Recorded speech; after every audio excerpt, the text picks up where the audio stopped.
It began in the tense dawn of a political storm, aircraft still grounded, presidential guards in disarray, when Captain Ibrahim Traore, a lean figure in olive fatigues, interrupted his family breakfast to receive shattering news.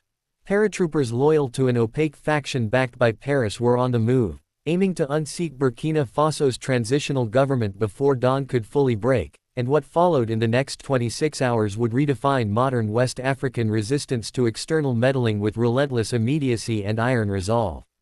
Without hesitation, Traore convened in a dim concrete hall with his closest lieutenants, voices clipped yet urgent, conspiratorial whispers spoken as if the walls had ears. He laid out the minimal verified intelligence. The French-backed officers planned to seize the presidential compound, isolate the interim leaders, and install a puppet regime subservient to European strategic interests masked as stability assistance. In that instant, Ibrahim didn't count his forces or his weapons. He evaluated only two questions: what needed to be done, and by whom. Almost without pause, he transmitted orders across the military chain: deploy loyalist battalions, secure critical radio towers to control the narrative, and mobilize civilian youth volunteers already aligned with the ruling junta. Simultaneously, he dispatched encrypted messages to sympathetic commanders in Bouaké, Banfora, and Kaya, urging them to lock down military checkpoints that ring the capital, effectively choking off any encroachment. As mid-morning churned into a tense afternoon, the city of Ouagadougou pulsed with anticipation. Rumors of troop movements spread like wildfire through WhatsApp groups and market chatter. Traoré anticipated the psychological dimension of victory and made his radio address not from a polished studio but from a bare military transmitter room, his image grainy but his tone calm, commanding. He framed this not as a coup within the coup, but as a pivot for national pride. We reject foreign puppeteers. Our future must be Burkina. His message struck a chord throughout the country's military and civilian ranks, galvanizing those weary of neo-colonialist interference.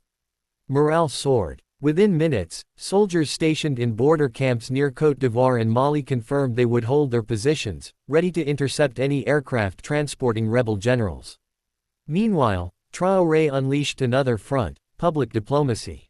He instructed trusted envoys to contact neutral missions, the African Union, ECOWAS, UN delegations.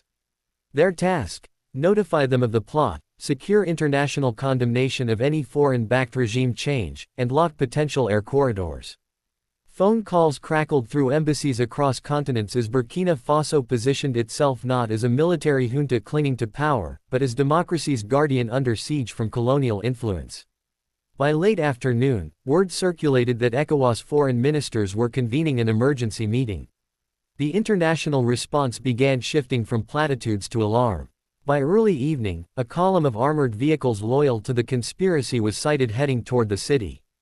But instead of panic, troops loyal to Traoré moved with coordinated discipline, intercepting the column at a highway junction 50 kilometers out. A tense standoff ensued, guns trained, radios static, but Traoré, broadcasting live on national radio, called not for bloodshed but for loyalty to the constitution. He offered the rebel generals safe passage if they surrendered their arms and submitted to the authority of the transition government. Within the hour, the column halted, 3 officers disarmed, and captured generals were escorted into military custody, a decisive blow that unraveled the conspiracy's backbone. As the night deepened, the attempted kidnapping of the transitional president in his residence in Kolpelogo region was thwarted by loyal presidential guards who redirected the attackers into a firefight. A brief, chaotic exchange that ended with rebel officers retreating and 2 of them taken into custody. Traoré personally confirmed the president's safety in a radio broadcast that juxtaposed gravity with calm reassurance, reinforcing the message that the transition was secure. His stoicism became emblematic, an unflinching shield in the face of plundered sovereignty.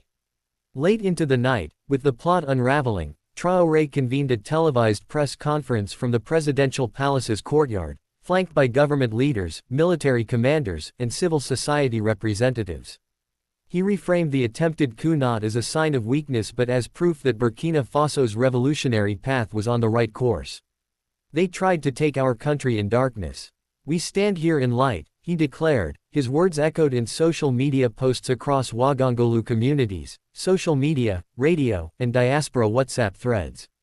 By daybreak, Exactly 26 hours since the plot began, Traore walked through military and civilian rallies outside the palace, the atmosphere electric with chants of Traore sovereignty now, schoolchildren singing, regional chiefs blessing the transitional government, and vendors offering free sorghum porridge to celebrating crowds.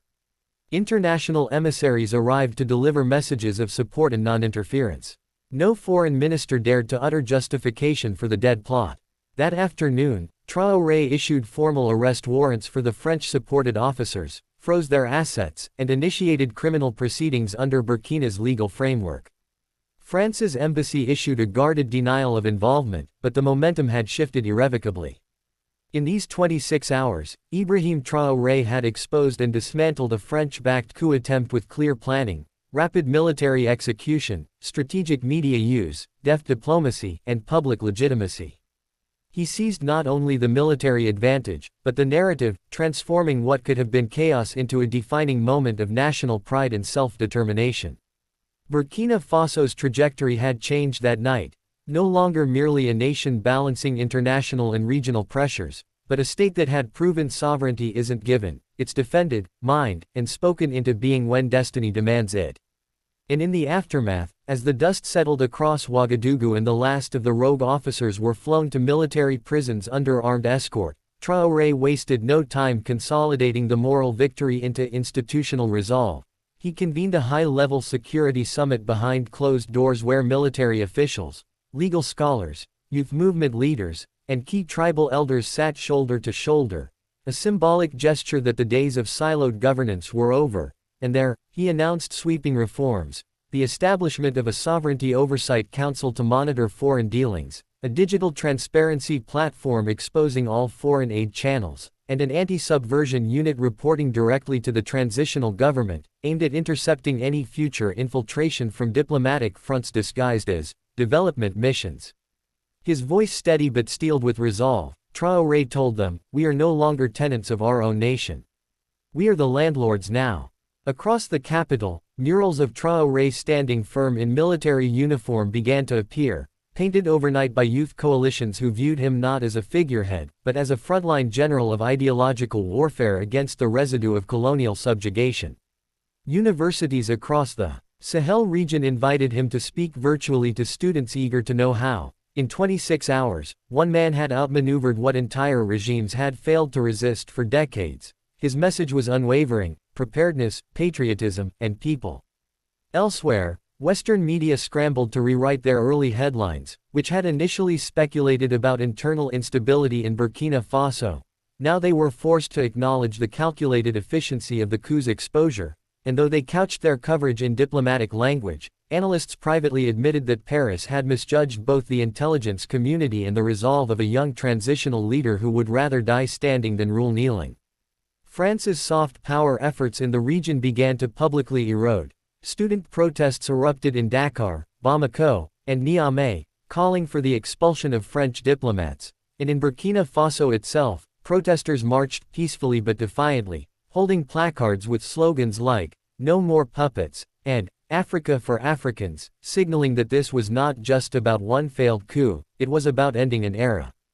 Traore, though resolute, did not allow the wave of adoration to blind him to the next phase of the challenge. He ordered full audits of military spending, restructured intelligence networks to include independent regional oversight, and doubled funding for local press to ensure narrative sovereignty, understanding that the next coup would likely come not from bullets but from stories twisted to fracture unity. He also took the radical step of inviting whistleblowers within the government to step forward anonymously with information on any remaining foreign influence, offering amnesty to those who cooperated, punishment to those who didn't, and this bold move led to the uncovering of a network of civilian operatives tied to a foreign NGO front that had been funding political disinformation campaigns online. As these details emerged, Traore's gamble to trust the public over secret courts paid off. The people saw a leader not just unmasking enemies but building institutional antibodies against future subversion. Meanwhile, regional allies who once hesitated to align with Burkina Faso due to pressure from Western powers began to reach out. Guinea offered intelligence sharing, Mali proposed a joint counter-coup training academy, and even Algeria expressed interest in energy cooperation without Western intermediaries. In less than 2 days, Traore had not only survived an attempted overthrow but ignited a regional doctrine of anti-colonial self-determination that echoed beyond Burkina's borders. He continued to appear rarely on television but often in person, walking markets, addressing students, eating with soldiers, not to project image but to reinforce presence. His leadership style confounded European analysts who couldn't categorize him neatly. Not a populist, not a dictator, not a technocrat, just a soldier who believed freedom must be defended at every gate, whether it be physical, informational, or diplomatic. And so, 26 hours that could have ended in disaster instead birthed a blueprint, that in the age of covert coups and subtle colonialisms, the strongest defense is a people informed, a military loyal, and a leader who knows both the history and the cost of surrender.